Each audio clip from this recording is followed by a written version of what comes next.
ആരംഭിക്കുന്നു live at 6. നോക്കാം തലക്കെട്ട്. പ്രിയദർശിനി സൗജന്യ യാത്രാ പദ്ധതിയിലെ ആദ്യ ടിക്കറ്റുകൾ ബഹുമാനപ്പെട്ട കേരള മുഖ്യമന്ത്രി ശ്രീ വി സതീശൻ ഇവിടെ വേദിയിൽ കൈമാറുന്നു. സംസ്ഥാന സർക്കാരിന്റെ പ്രിയദർശിനി പദ്ധതിക്ക് തുടക്കം. ഔദാര്യമല്ല, ആദരമെന്ന് മുഖ്യമന്ത്രി. ഞാൻ ഇതിനെ കാണുന്നത് സ്ത്രീകൾക്ക് നൽകുന്ന ഒരു ഔദാര്യമായിട്ടല്ല. ഞാൻ കരുതുന്നത് ഈ പദ്ധതിക്ക് സാമൂഹ്യവും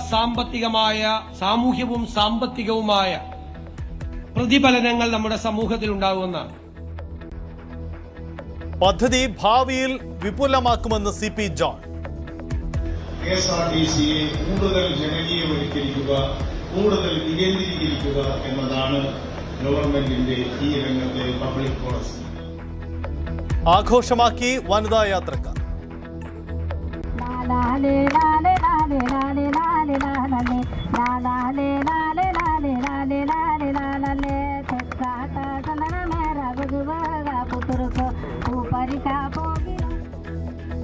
പ്രിയദർശിനി സൗജന്യ യാത്ര. സംസ്ഥാനത്ത് വീണ്ടും ഷിഗല്ല മരണം. കോഴിക്കോട് ചികിത്സയിലിരുന്ന 7 വയസ്സുകാരൻ മരിച്ചു. നിപ രോഗബാധിതന്റെ ആരോഗ്യനിലയിൽ മാറ്റമില്ല. സമ്പർക്കം പുലർത്തിയ എല്ലാവരുടെയും ഫലം നെഗറ്റീവ്.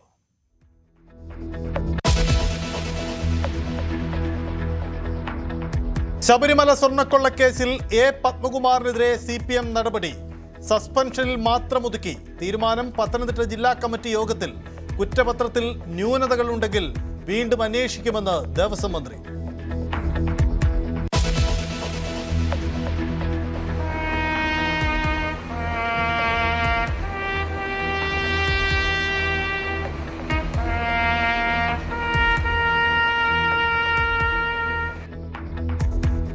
സ്ലോവാക്യയിൽ ചരിത്രം കുറിച്ച് നരേന്ദ്രമോദി. വ്യാപാര, പ്രതിരോധ, ഊർജ്ജ മേഖലകളിൽ സഹകരണത്തിന് ധാരണ.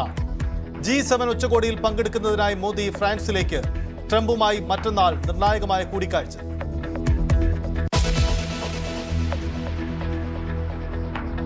പശ്ചിമേഷ്യ സമാധാനത്തിലേക്ക്. അമേരിക്കയും ഇറാനും കരാറിലെത്തി. സ്വാഗതം ചെയ്ത ലോകരാജ്യങ്ങൾ. ഹോർമുസ് പൂർണ്ണമായും തുറന്നു.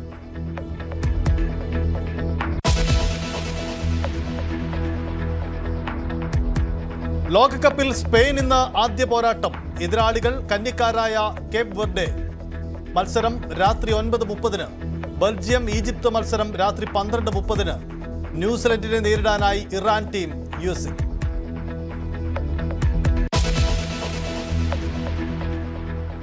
വിശദമായി. തിരുവനന്തപുരം ദേവസ്വം ബോർഡ് മുൻ പ്രസിഡന്റ് A. പത്മകുമാറിന് സസ്പെൻഷൻ മാത്രം. CPM പത്തനംതിട്ട ജില്ലാ കമ്മിറ്റി യോഗത്തിലാണ് ഈ തീരുമാനം. കടുത്ത നടപടി വേണമെന്ന് ജില്ലാ സെക്രട്ടേറിയറ്റിൽ അഭിപ്രായമുയർന്നിരുന്നു. കുറ്റപത്രം വന്നിട്ട് ബാക്കി നടപടി ആലോചിക്കുമെന്ന് തോമസ് ഐസക് പറഞ്ഞു. സ്വർണ്ണക്കൊള്ളക്കേസ് കുറ്റപത്രത്തിൽ പറയുന്ന കാര്യങ്ങളിൽ വിശദീകരണം ചോദിക്കും. ശശിനാരായണൻ നമുക്കൊപ്പം ചേരുന്നുണ്ട്. ശശിനാരായണൻ, നടപടി കൂടുതൽ കടുത്തതാകുമെന്ന് സൂചനയുണ്ടായിരുന്നു. പക്ഷേ നടപടി സസ്പെൻഷനിൽ മാത്രം ഒതുക്കിയതിനുള്ള ന്യായീകരണം എന്താണ്? സജിത്ത് സൂചിപ്പിച്ച പോലെ തന്നെ കടുത്ത നടപടി ഉണ്ടാകും, അല്ല ഒരുപക്ഷെ പത്മകുമാർ പാർട്ടിക്ക് പുറത്തു പോകും എന്നുള്ളതാണ് പാർട്ടിയുടെ പ്രവർത്തകരും സംസ്ഥാന നേതൃത്വത്തിന്റെ ഒക്കെ നേരത്തെയുള്ള ചർച്ചകളും തീരുമാനങ്ങളും അത്തരത്തിലായിരുന്നു.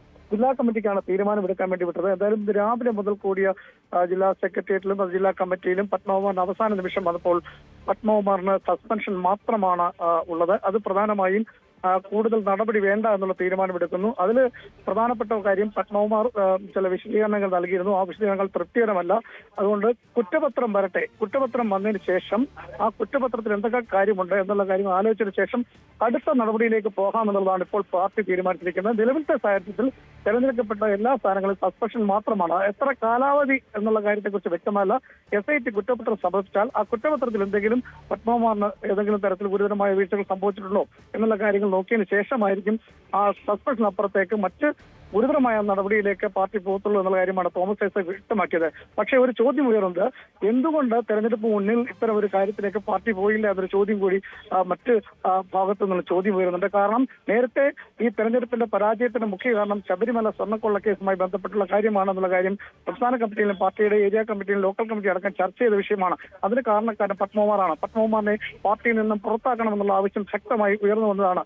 ആ സാഹചര്യത്തിലാണ് ഇപ്പോൾ ഈ സസ്പെൻഷൻ മാത്രം ഒതുക്കി എന്നുള്ള കാര്യം വരുമ്പോഴാണ് സ്വാഭാവികം ഇത്തരം ചോദ്യം ഉയർന്നത്. അതിന് കാരണമായി പറയുന്ന ചില കാരണങ്ങൾ, സൂചനകൾ കൂടിയുണ്ട്. കഴിഞ്ഞ 2-3 ദിവസമായി കടുത്ത നടപടി പാർട്ടി സ്വീകരിക്കുകയാണെങ്കിൽ തനിക്ക് ചില കാര്യങ്ങൾ പറയാനുണ്ടെന്ന് പത്മകുമാർ വ്യക്തമാക്കിയിരുന്നു. അത് പുറത്തു പറയും. ചില പാർട്ടിയിൽ ഉന്നതരുടെ പേരുകൾ പറയാനുണ്ട്. ശബരിമല യുവതി പ്രവേശനവുമായി ബന്ധപ്പെട്ട പല കാര്യങ്ങളും തനിക്ക് കാര്യങ്ങൾ പറയാനുണ്ട്. പത്മകുമാർ തങ്ങളുടെ സുഹൃത്തുക്കളോട് മാധ്യമങ്ങളോട് അല്ലാതെ തന്നെ വ്യക്തമാക്കിയിരുന്നു. അതിന്റെ പേരിൽ ഒരു ആത്മകഥ എഴുതുമെന്ന് പറഞ്ഞാൽ അതിൽ ഉന്നതർ കുടുങ്ങും എന്ന കാര്യം പത്മകുമാർ വ്യക്തമാക്കിയിരുന്നു. ആ സമ്മർദ്ദമാണോ ഈ സസ്പെൻഷനിലേക്ക് ഒതുങ്ങിയത് എന്നുള്ള കാര്യമാണ് നമുക്ക് ചിന്തിക്കേണ്ടിയിരിക്കുന്നത്. എന്തായാലും പത്മകുമാറിനെ കൃത്യമായി പാർട്ടിയിൽ നിന്ന് പുറത്താകുന്ന ഉച്ചവരെയുള്ള തീരുമാനത്തിലൊക്കെ പലപ്പോഴും പുറത്തു വരുമ്പോൾ നമുക്കിടുന്ന വിവരം പാർട്ടിയിൽ നിന്നും പത്മകുമാറിനെ പുറത്താക്കുമെന്നുള്ളത് തന്നെയാണിത്.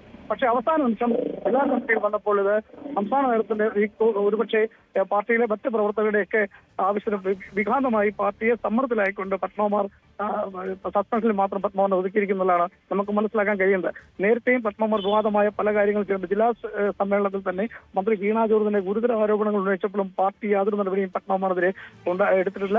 അത് സംരക്ഷിക്കുന്ന നിലപാടാണ് ഉണ്ടായത്. അത്തരത്തിലുള്ള കടുത്ത നടപടികൾ ഈ യുവതീ പ്രശ്നം അടക്കമുള്ള കാര്യങ്ങൾ നിൽക്കുമ്പോൾ മറ്റു കാര്യങ്ങളെല്ലാം ഈ ശബരിമല സ്വർണ്ണക്കൊള്ള കേസ് അടക്കം പത്മകുമാറിനോട് ഒരു നടപടിയും പാർട്ടി സ്വീകരിക്കാൻ തീരുമാനിച്ചില്ല. അതിൽ എടുത്തൊരു നടപടി ആകെ തെരഞ്ഞെടുക്കപ്പെട്ട സ്ഥാനത്തിൽ മാറ്റി നിർത്തി എന്നുള്ള കാര്യം മാത്രമാണ് പാർട്ടി എടുത്തുള്ളത്. അതിൽ നിന്ന് വ്യത്യസ്തമായി ഈ പത്മകുമാർ നൽകിയ വിശദീകരണത്തിന് ഒരു നടപടി എന്ന നിലയ്ക്കാണ് ഇപ്പോൾ എടുത്തിരിക്കുന്ന നടപടി. സസ്പെൻഷൻ മാത്രം, തെരഞ്ഞെടുക്കപ്പെട്ട സ്ഥാനങ്ങളിൽ പത്മകുമാർ സസ്പെൻഡ് ചെയ്തിരിക്കുന്നത് മാത്രമാണ് ഇപ്പോൾ പാർട്ടിയുടെ തീരുമാനം. കുറ്റപത്രം വന്നതിന് ശേഷം മറ്റ് കടുത്ത നടപടി എന്തെങ്കിലും ഉണ്ടെങ്കിൽ തീരുമാനിക്കുമെന്നാണ് ജില്ലാ സെക്രട്ടറി വ്യക്തമായിരിക്കുന്നത്. ഏതായാലും ആത്മകഥയ്ക്കകത്ത് കൃത്യമായി പല നേതാക്കളുടെ പേരുകൾ പരാമർശിക്കുന്ന തരത്തിലേക്ക് കഴിഞ്ഞ ദിവസം പത്മകുമാർ പറഞ്ഞിരുന്നു. പക്ഷേ അതെല്ലാം അദ്ദേഹം എഴുതിക്കോട്ടെ, അതിൽ പാർട്ടി നേതാക്കൾക്കോ ഞങ്ങൾക്കോ പങ്കില്ല, അദ്ദേഹം എഴുതിക്കോട്ടെ എന്നുള്ള നിലപാടാണ് പാർട്ടിയുടെ നേതാക്കൾ വ്യക്തമാക്കിയിട്ടുള്ളത്. സൈറ്റേ യെസ്, എന്തായാലും പത്മകുമാറിന്റെ സമ്മർദ്ദത്തിന് ഭീഷണിക്ക് വഴങ്ങുകയാണോ CPM നേതൃത്വം ചെയ്തിരിക്കുന്നത്? അതല്ല ജില്ലാ കമ്മിറ്റിയുടെ തീരുമാനം അതേപടി സംസ്ഥാന കമ്മിറ്റിയും അംഗീകരിക്കും? അങ്ങനെ പ്രധാനപ്പെട്ട ചോദ്യങ്ങൾ കൂടിയുണ്ട്. എന്തായാലും കാത്തിരിക്കണം. വലിയ നീക്കങ്ങളാണ് CPM നടത്തുന്നത്. ശബരിമല സ്വർണ്ണക്കൊള്ളയിലെ SIT അന്വേഷണത്തിൽ ന്യൂനത എന്തെങ്കിലും ഉണ്ടെങ്കിൽ പുതിയ അന്വേഷണം വേണമെന്ന് ദേവസ്വം മന്ത്രി K മുരളീധരൻ. കുറ്റപത്രത്തിൽ ന്യൂനതയെങ്കിൽ പുതിയ അന്വേഷണത്തിന് തുടക്കമിടും. പത്മകുമാറിന്റെ വെളിപ്പെടുത്തലിൽ ഇനിയും സത്യങ്ങൾ പുറത്തു വരാനുണ്ട്. പുറത്തു വരുന്ന സത്യങ്ങൾക്കനുസരിച്ച് അന്വേഷണം ഉണ്ടാകുമെന്നും മുരളീധരൻ പറഞ്ഞു. അതെ, ഇനി കുറെ സത്യങ്ങൾ വരാനുണ്ട്. മറ്റേ വാസവൻ പറഞ്ഞല്ലോ, ഇനിയും പലതും വരുന്നത് ഞങ്ങളെക്കുറിച്ച് വരാൻ കിടക്കുന്നതേ ഉള്ളൂ. വരുമ്പോൾ നമുക്ക് അതനുസരിച്ച് അന്വേഷണം ഉണ്ടാവും. സംസ്ഥാനത്ത് ഓർഡിനറി ബസ്സുകളിൽ സ്ത്രീകൾക്കുള്ള സൗജന്യ യാത്രയ്ക്ക് തുടക്കമായി. തൽക്കാലത്തേക്ക് KSRTCക്ക് ഉണ്ടാവുന്ന നഷ്ടം ഗുണപരമായ സാമൂഹ്യക്ഷേമമായി പരിവർത്തനപ്പെടുത്തുമെന്ന് മുഖ്യമന്ത്രി VD സതീശൻ പദ്ധതി ഉദ്ഘാടനം ചെയ്തുകൊണ്ട് പറഞ്ഞു. പദ്ധതി ഭാവിയിൽ വിപുലമാക്കുമെന്ന് ഗതാഗത മന്ത്രി CP ജോണും വ്യക്തമാക്കി. തമ്പാനൂരിൽ നിന്നും ആരംഭിച്ച ആദ്യ യാത്ര സെക്രട്ടേറിയറ്റിൽ അവസാനിച്ചു. പദ്ധതി നടപ്പിലാക്കുന്നത് വഴി ഒരു വർഷം 800 കോടിയുടെ വരുമാന നഷ്ടമുണ്ടാകുമെന്നാണ് കണക്കാക്കപ്പെടുന്നത്. UDFന്റെ പ്രധാനപ്പെട്ട തെരഞ്ഞെടുപ്പ് വാഗ്ദാനമായിരുന്നു KSRTC ബസ്സുകളിൽ സ്ത്രീകൾക്ക് സൗജന്യ യാത്ര എന്നുള്ളത്. അതിന്റെ ആദ്യഘട്ടം ഓർഡിനറി ബസ്സുകളിൽ സൗജന്യ യാത്ര വലിയ ആഘോഷത്തോടു കൂടിയാണ് ഇന്ന് ഉദ്ഘാടനം ചെയ്യപ്പെട്ടത്. തമ്പാനൂർ ബസ് ഡിപ്പോയിൽ മുഖ്യമന്ത്രി VD സതീശൻ പ്രിയദർശിനി സൗജന്യ യാത്ര ഫ്ളാഗ് ഓഫ് ചെയ്തു. തമ്പാനൂർ മുതൽ സെക്രട്ടേറിയറ്റ് ദർബാർ ഹാൾ വരെ മുഖ്യമന്ത്രിയും മന്ത്രിമാരും ആ ബസ്സിൽ യാത്ര ചെയ്തു. വലിയ ആഘോഷം നിറഞ്ഞ അന്തരീക്ഷത്തിൽ പാട്ടും മുദ്രാവാക്യം വിളികളും ഒക്കെയായ ആദ്യ യാത്ര, പ്രിയദർശിനി ബസിന്റെ ആദ്യ സൗജന്യ യാത്ര സെക്രട്ടേറിയറ്റിലേക്ക് എത്തിയത്. മുഖ്യമന്ത്രിക്ക് പുറമെ ഗതാഗത മന്ത്രി CP ജോണും ചീഫ് സെക്രട്ടറി അടക്കമുള്ള ഉദ്യോഗസ്ഥരും ജനപ്രതിനിധികളും ഒക്കെ യാത്രയുടെ ഭാഗമായി.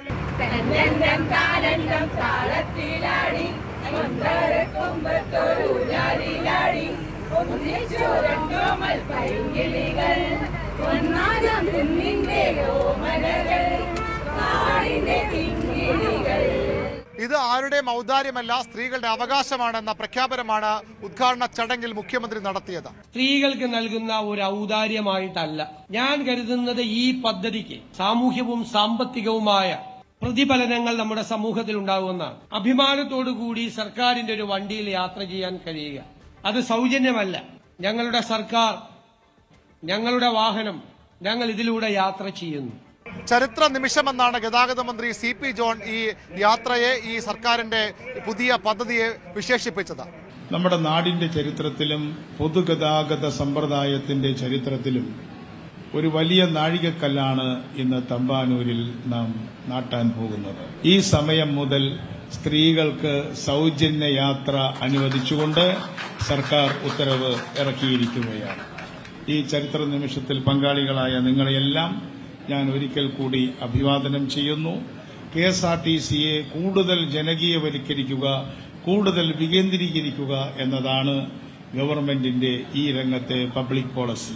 ചരിത്രയാത്രയ്ക്ക് വളയം പിടിച്ചതും ഒരു സ്ത്രീയാണ്. അതും ചരിത്രമാണ്. കാരണം KSRTCയുടെ ആദ്യ വനിതാ ഡ്രൈവർ പെരുമ്പാവൂർ ഡിപ്പോയിലെ കോതമംഗലം സ്വദേശി ഷീലയാണ് ആദ്യ യാത്രയ്ക്ക് വളയം പിടിച്ചത്. PSC വഴി KSRTC ഡ്രൈവറായി എത്തിയ ആദ്യ വനിത കൂടിയാണ് ഷീല. അവർക്കും ഇത് അഭിമാന നിമിഷമായിരുന്നു. കണ്ടക്ടർ തിരുവനന്തപുരം സ്വദേശി വിജയലക്ഷ്മിയും ഈ യാത്രയുടെ ഭാഗമായി രണ്ടുപേരും വലിയ സന്തോഷമാണ് യാത്രയ്ക്ക് ശേഷം പങ്കുവച്ചത്.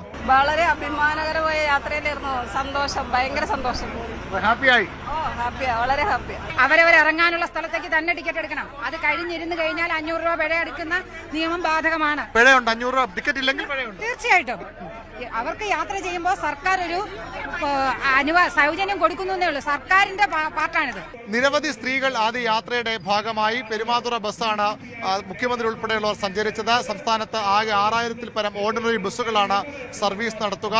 കൂടുതൽ ബസ്സുകൾ ഓർഡിനറി ബസ്സുകളായി മാറ്റി സർവീസ് നടത്തുമെന്നാണ് സർക്കാരിന്റെ പ്രഖ്യാപനം.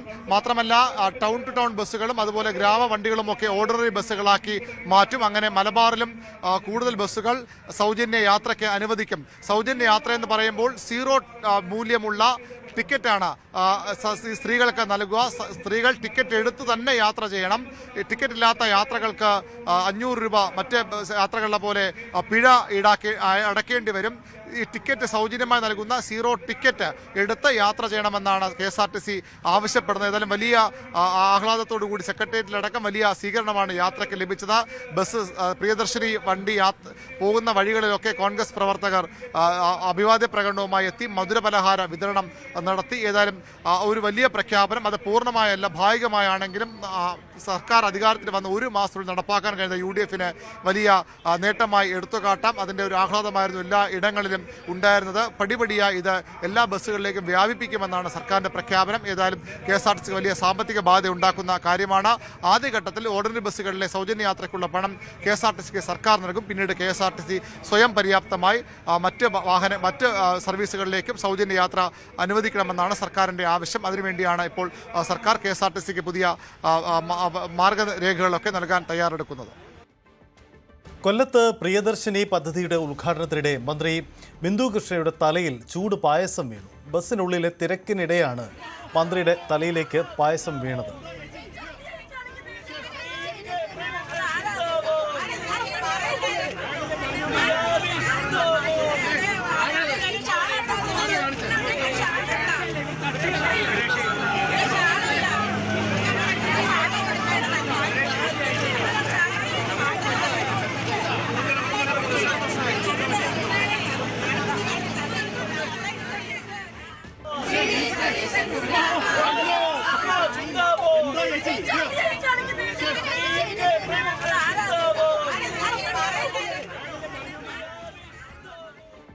KSRTC ബസ്സുകൾ വാങ്ങി തട്ടിപ്പ് നടത്തി എന്നത് വ്യാജ വാർത്തയെന്ന് മുൻ ഗതാഗത മന്ത്രി KB ഗണേഷ് കുമാർ.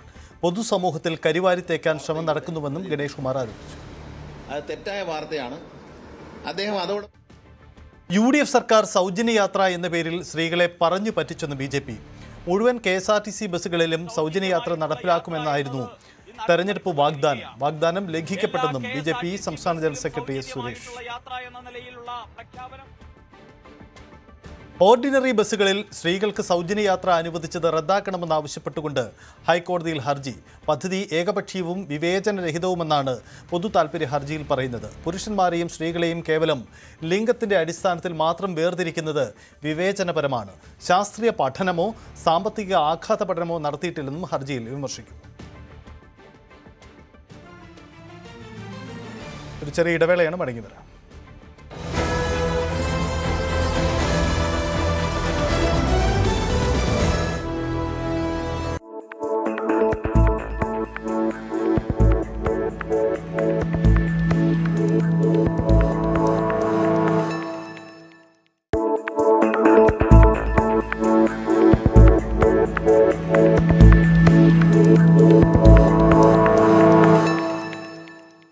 ഹിമാലയത്തിന്റെ മഞ്ഞണിഞ്ഞ കൊടുമുടികൾക്കിടയിലൂടെ വരയ്ക്കപ്പെട്ട നിയന്ത്രണ രേഖ, അതായത് ലൈൻ ഓഫ് കൺട്രോൾ, കേവലം 2 രാജ്യങ്ങളെ വേർതിരിക്കുന്ന ഒരു അതിർത്തി മാത്രമല്ല, അതൊരു കാലയന്ത്രം കൂടിയാണ്.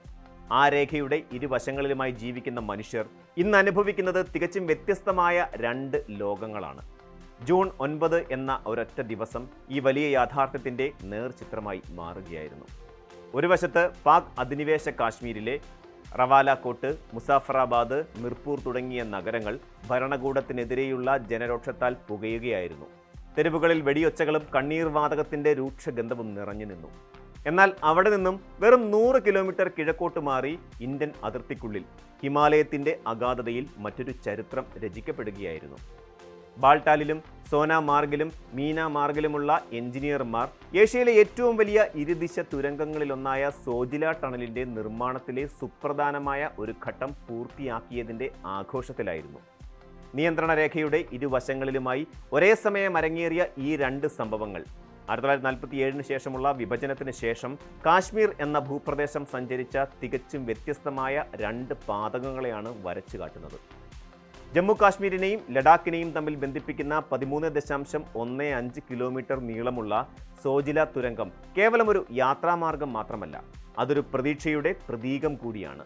സമുദ്രനിരപ്പിൽ നിന്നും ഏകദേശം 11,500 അടി ഉയരത്തിൽ സ്ഥിതി ചെയ്യുന്ന ഈ പ്രദേശം കടുത്ത ശൈത്യകാലത്ത് മഞ്ഞുമൂടി മാസങ്ങളോളം പുറം ലോകവുമായി ബന്ധമില്ലാതെ ഒറ്റപ്പെട്ടു പോകാറാണ് പതിവ്. ലഡാക്കിലെ ജനങ്ങളെ സംബന്ധിച്ചിടത്തോളം ഈ ഒറ്റപ്പെടൽ വലിയൊരു ദുരിതമായിരുന്നു. എന്നാൽ സോജില തുരങ്കം യാഥാർത്ഥ്യമാകുന്ന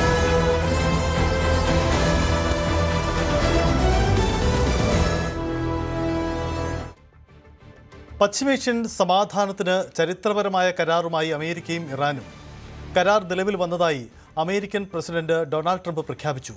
ഔദ്യോഗിക ഒപ്പുവയ്ക്കൽ വെള്ളിയാഴ്ച ന്യൂസിലൻഡിൽ നടക്കും.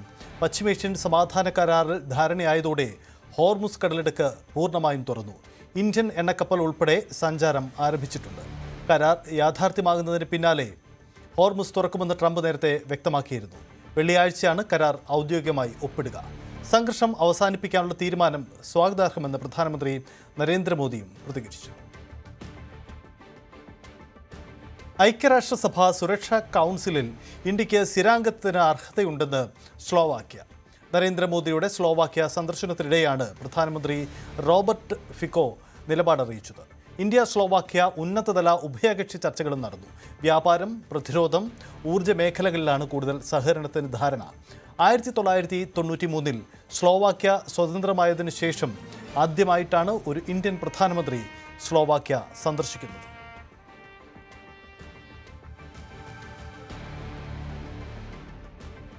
കോക്രോച്ച് ജനതാ പാർട്ടി സ്ഥാപക നേതാവ് അഭിജിത് ദീപ്കയ്ക്കെതിരെ കയ്യേറ്റം. ജയ്പൂരിൽ പാർട്ടിയുടെ പ്രതിഷേധ പരിപാടിക്കിടെയാണ് കയ്യേറ്റം നടന്നത്. പരീക്ഷ നടത്തിപ്പിലെ വീഴ്ചകളുടെ ഉത്തരവാദിത്തം ഏറ്റെടുത്ത് കേന്ദ്ര വിദ്യാഭ്യാസ മന്ത്രി ധർമ്മേന്ദ്ര പ്രധാൻ രാജിവെക്കണമെന്നാവശ്യപ്പെട്ടുകൊണ്ടായിരുന്നു ഈ പ്രതിഷേധം. ഇതിനിടയിലായിരുന്നു അദ്ദേഹത്തിന് നേരെ കയ്യേറ്റം ഉണ്ടായത്.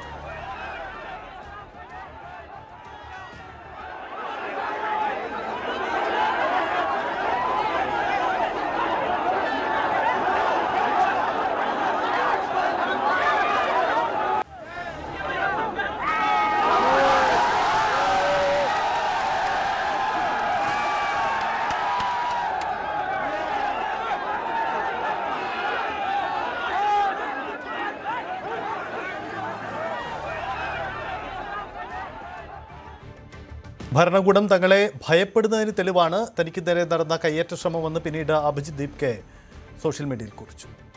സംസ്ഥാനത്ത് വീണ്ടും ഷിഗല്ല മരണം. കോഴിക്കോട് മെഡിക്കൽ കോളേജ് ആശുപത്രിയിൽ ചികിത്സയിൽ കഴിഞ്ഞിരുന്ന 7 വയസ്സുകാരനാണ് മരിച്ചത്. മലപ്പുറം പൂക്കോട്ടൂർ സ്വദേശിയാണ്. ഈ മാസം 12-നാണ് വിദ്യാർത്ഥിയെ കോഴിക്കോട് മെഡിക്കൽ കോളേജ് ആശുപത്രിയിൽ പ്രവേശിപ്പിച്ചത്. ഇതോടെ സംസ്ഥാനത്ത് ഷിഗല്ല ബാധിച്ചു മരിച്ചവരുടെ എണ്ണം 4ആയി. കോഴിക്കോട് നിപ ബാധിച്ചയാളുടെ നില അതീവ ഗുരുതരമായി തുടരുകയാണ്. പ്രതിരോധ മരുന്നായ റെഡിംസിവർ നൽകി തുടങ്ങി. രോഗിയുമായി സമ്പർക്കം പുലർത്തിയ എല്ലാവരുടെയും ഫലം നെഗറ്റീവാണ്. കഴിഞ്ഞ സർക്കാരിൻ്റെ കാലത്തെ പോലെ നിപ പടർന്നു പിടിച്ചിട്ടില്ലെന്ന് ആരോഗ്യമന്ത്രി കെ മുരളീധരൻ പറഞ്ഞു. നിപ രോഗിയുടെ സ്ഥിതി അതേ നിലയിൽ തുടരുന്നുവെങ്കിലും മറ്റ് ആശങ്കകൾക്ക് വകയില്ല. ഷിഗല്ല കേസുകൾ കോഴിക്കോടാണ് ഏറ്റവും കൂടുതൽ റിപ്പോർട്ട് ചെയ്തിരിക്കുന്നതെന്നും മുരളീധരൻ പറഞ്ഞു. മാസപ്പടി കേസിൽ ഇഡിക്ക് ചോദ്യം ചെയ്യാനായി ഷിബി എസ് കർത്ത ഹാജരായി. CMRL MD ശശിധരൻ കർത്തയുടെ മകളും കമ്പനി ഡയറക്ടറുമാണ് ഷിബി. CMRLന്റെ അനധികൃത പണമിടപാടിൽ വിവരങ്ങൾ ചോദിച്ചറിയും. പിണറായി വിജയന്റെ മകൾ വീണ T ബുധനാഴ്ചയാണ് ഹാജരാവേണ്ടത്. ED ഉദ്യോഗസ്ഥരുടെ വാഹനം ആക്രമിച്ച കേസിൽ റിമാൻഡിലായ CPM പ്രവർത്തകരുമായി പോലീസ് ഇന്ന് വീണ്ടും തെളിവെടുപ്പ് നടത്തി. പ്രതിപക്ഷ നേതാവ് പിണറായി വിജയന്റെ ബേക്കറി ജംഗ്ഷനിലെ വസതിക്ക് മുന്നിലായിരുന്നു തെളിവെടുപ്പ്. മുൻ കൗൺസിലർ ആറ്റുകാൽ ഉണ്ണി ഉൾപ്പെടെയുള്ള കേസിലെ പ്രതികളെ സംഭവസ്ഥലത്തെത്തിച്ചാണ് പോലീസ് തെളിവെടുപ്പ് പൂർത്തിയാക്കിയത്. കന്റോൺമെന്റ് അസിസ്റ്റന്റ് കമ്മീഷണർ മേൽനോട്ടത്തിലാണ് അന്വേഷണം നടക്കുന്നത്. പാലാ നഗരസഭയിലെ തർക്കങ്ങൾക്ക് പരിഹാരമായെന്ന് കോൺഗ്രസ്. ടേം വ്യവസ്ഥയിൽ മാറ്റം വരുത്തിക്കൊണ്ടാണ് സമവായം ഉണ്ടാക്കിയത്. സ്വതന്ത്ര മുന്നണിക്ക് അവസാനത്തെ 2.5 വർഷം വൈസ് ചെയർമാൻ പദവി നൽകും. നേരത്തെ ഇത് ജൂലൈ മുതൽ നൽകാനായിരുന്നു തീരുമാനം. ഈ പാർട്ടിയുടെ തീരുമാനം എന്ന് പറയുന്നത് പരമാവധി പ്രശ്നങ്ങൾ പരിഹരിച്ച സ്ഥിതിക്ക് ഒന്നിച്ച് മുമ്പോട്ട് പോവുക എന്നുള്ളത് തന്നെയാണ്. ആ നിർദ്ദേശം നമ്മളിപ്പോൾ കൗൺസിലർമാർക്ക് നൽകിയിട്ടുണ്ട്. അതനുസരിച്ച് കൗൺസിലർമാർ എല്ലാവരും ഒരുമിച്ച് ഒരേ സ്ഥലത്തോടു കൂടി ഇത്രയും വലിയ ഒരു നിർദ്ദേശങ്ങളൊക്കെ സമർപ്പിച്ചപ്പോൾ അതൊക്കെ പരിഹരിക്കാൻ കഴിഞ്ഞു എന്നുള്ളത് ഞങ്ങൾ പാർട്ടിയുടെ നേതാക്കന്മാരെ സംബന്ധിച്ചിടത്തോളം വലിയൊരു വിജയമായി തന്നെ കാണുകയാണ്. അത് അംഗീകരിക്കാൻ ഇവിടുത്തെ പാലായിലെ മുനിസിപ്പൽ കൗൺസിലർമാർ തയ്യാറാകുമെന്ന് ഞങ്ങൾ പ്രതീക്ഷിക്കുന്നു. ആ വിവരം നമ്മൾ ഇന്ന് അവരെ അറിയിച്ചിട്ടുമുണ്ട്. മുനമ്പത്തെ 404 ഏക്കർ ഭൂമി കേന്ദ്ര സർക്കാരിന്റെ വഖഫ് വിവരശേഖരണ പോർട്ടലിൽ ഉൾപ്പെടുത്തിയ നടപടിയിൽ കേന്ദ്രം അടിയന്തര വിശദീകരണം തേടി. കേരള സംസ്ഥാന വഖഫ് ബോർഡിനോടാണ് കേന്ദ്ര ന്യൂനപക്ഷ മന്ത്രാലയം വിശദീകരണം തേടിയത്. മുനമ്പത്തെ തർക്കഭൂമി കേന്ദ്ര പോർട്ടലായ ഉമീദിൽ വഖഫ് സ്വത്തായി രജിസ്റ്റർ ചെയ്തതിനെതിരെയാണ് വിശദീകരണം തേടിയത്. RSS പരിപാടിയിൽ VC-മാർ പങ്കെടുത്തതിൽ പ്രതികരിക്കാതെ മന്ത്രി KM ഷാജി. വിഷയത്തിൽ ഇപ്പോൾ ഒന്നും പറയാനില്ല. കേന്ദ്ര സർക്കാരിന്റെ നിലപാടുകളോട് എതിർപ്പുണ്ട്. മൈക്ക് കാണുമ്പോൾ എപ്പോഴും പ്രതികരിക്കണമെന്നില്ലെന്നുമാണ് മന്ത്രി. RSS പരിപാടിയിൽ പങ്കെടുത്ത VC-മാർക്കെതിരെ നടപടി വേണമെന്ന് സമസ്ത. മാപ്പ് പറഞ്ഞാൽ തീരാവുന്നതല്ല വിഷയം. ഇതുവരെ കണ്ടിട്ടില്ലാത്ത കാര്യങ്ങളാണ് കേരളത്തിൽ നടക്കുന്നത്. PM ശ്രീയിൽ സംസ്ഥാന സർക്കാർ നയം വ്യക്തമാക്കണം. RSSന്റെ രഹസ്യ അജണ്ട സർക്കാർ തിരിച്ചറിയണമെന്നും സുന്നി യുവജന സംഘം സംസ്ഥാന സെക്രട്ടറി മുസ്തഫ മുണ്ടുബാർ. എങ്ങും ലോകകപ്പ് ആവേശം.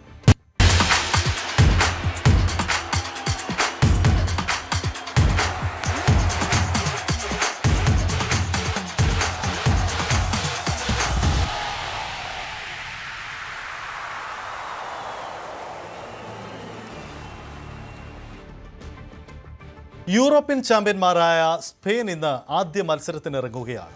ലോകവേദിയിലെ പുതുമുഖങ്ങളായ ആഫ്രിക്കൻ ദ്വീപ് രാജ്യം കേപ്പ് വെർഡെയാണ് എതിരാളികൾ. കഴിഞ്ഞ 3 ലോകകപ്പിലും 2ാം റൗണ്ട് കടക്കാനായിട്ടില്ലെന്ന നാണക്കേട് മറയ്ക്കാനാണ് മുൻ ലോക ചാമ്പ്യന്മാരുടെ ശ്രമം. അറ്റ്ലാന്റയിൽ രാത്രി 9:30-ക്കാണ് മത്സരം നടക്കുക.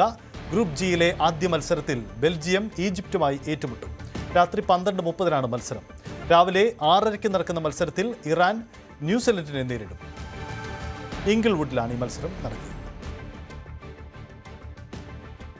കേപ്പ് വെർഡെക്ക് ഇന്ന് ചരിത്ര ദിനമാണ്. 5.25 ലക്ഷം പേർ മാത്രമുള്ള ദ്വീപ് രാജ്യം ലോകകപ്പിൽ അരങ്ങേറ്റം കുറിക്കുമ്പോൾ ആവേശത്തിലാണ് ആരാധകർ.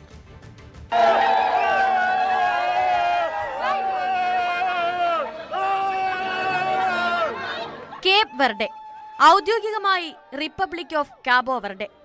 ആഫ്രിക്കൻ വൻകരയുടെ പടിഞ്ഞാറൻ തീരത്ത് നിന്ന് ഏകദേശം 570 കിലോമീറ്റർ അകലെ അറ്റ്ലാന്റിക് മഹാസമുദ്രത്തിൽ സ്ഥിതി ചെയ്യുന്ന ദ്വീപ് രാഷ്ട്രം. 10 അഗ്നിപർവ്വത ദ്വീപുകൾ ചേർന്നതാണ് ഈ രാഷ്ട്രം. ആ കുഞ്ഞൻ രാഷ്ട്രം ലോകവേദിയിൽ അടയാളപ്പെടുത്താനായി ഇന്ന് ബൂട്ട് കെട്ടി ഇറങ്ങുകയാണ്.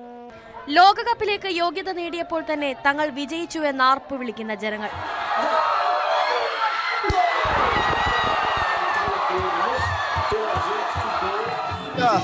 Não queria vá para o Mundial e não fazer junto. Era não só antes dentro do campo. Era tudo gente estava ali no estádio. അറ്റ്ലാന്റയിൽ രാത്രി 9:30-ക്ക് സ്പെയിനിനെതിരെയാണ് മത്സരം. മുൻ ചാമ്പ്യന്മാരായ സ്പാനിഷ് പടയ്ക്ക് മുന്നിൽ ചിലപ്പോൾ തകർന്നടിഞ്ഞേക്കാം. പക്ഷേ ലോകത്തിനു മുന്നിൽ ജയിച്ചു കഴിഞ്ഞുവെന്നാണ് ആരാധകരുടെ ഭാഷ്യം. പ്രതിസന്ധികളെ അതിജീവിക്കാൻ മിടുക്കരാണ് കേപ്പ് വെർഡെയിലുള്ളവർ. വിളിപ്പേര് ബ്ലൂ ഷാർക്ക് എന്നും. നീലത്തിമിംഗലങ്ങൾ US-ലെ കോർട്ടിൽ വിസ്മയം തീർക്കുമോ എന്ന് കാത്തിരിക്കാം. World cup desk, news 18.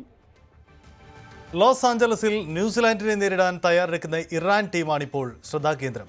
മെക്സിക്കോയിലെ ടിഹ്വാനയിൽ ക്യാമ്പ് ചെയ്യുന്ന ഇറാൻ ടീം അമേരിക്കയിൽ എത്തിക്കഴിഞ്ഞു. ഇറാനെ അനുകൂലിച്ചും പ്രതികൂലിച്ചുമുള്ള പ്രകടനങ്ങൾ നടക്കുന്നുണ്ട്. ലോകകപ്പ് വേദികളിൽ ഇത് വളരെ ശ്രദ്ധേയമാണ് താനും. ബേസ് ക്യാമ്പിൽ നിന്ന് യാത്ര പുറപ്പെട്ട ടീമിന് ആവേശോജ്വലമായ യാത്രയയപ്പാണ് മെക്സിക്കൻ ആരാധകർ നൽകിയത്. ഇറാൻ ഒരിക്കലും ഒറ്റയ്ക്കല്ല, മെക്സിക്കോ ഒപ്പമുണ്ട് എന്ന പോസ്റ്ററുകൾ സഹിതമായിരുന്നു ആരാധകരുടെ യാത്രയയപ്പ്.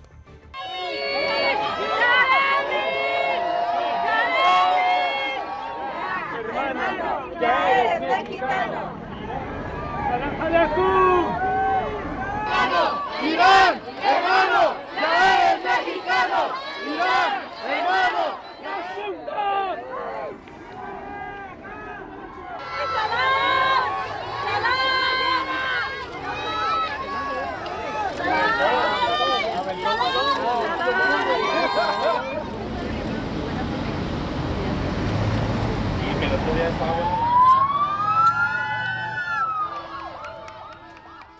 അതേസമയം US-ൽ ഇറാൻ ടീം താമസിക്കുന്ന ഹോട്ടലിന് മുന്നിൽ നേരിയ പ്രതിഷേധമുണ്ടായി. ഇറാൻ ടീമിനെ ഫിഫയിൽ നിന്ന് പുറത്താക്കണമെന്ന് ആവശ്യപ്പെട്ടുകൊണ്ടായിരുന്നു ഈ പ്രതിഷേധം. ഇറാൻ സർക്കാർ പീഡിപ്പിച്ചുവെന്ന് ആരോപിക്കപ്പെടുന്ന കായിക താരങ്ങളുടെ ചിത്രങ്ങൾ ഉയർത്തിപ്പിടിച്ചുകൊണ്ടായിരുന്നു.